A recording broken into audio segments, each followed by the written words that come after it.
తెలుసు కదా, పిలుద్దాం నడుర్రి.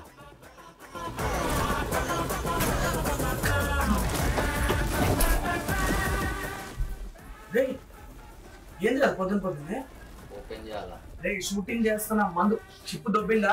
నాది నేను ఓపెన్ చేసుకుంటా కానీ నువ్వు ఓపెన్ చేసేది వేరేది ఉంది లేదన్నా. ఏంటది? నడు చెప్తా.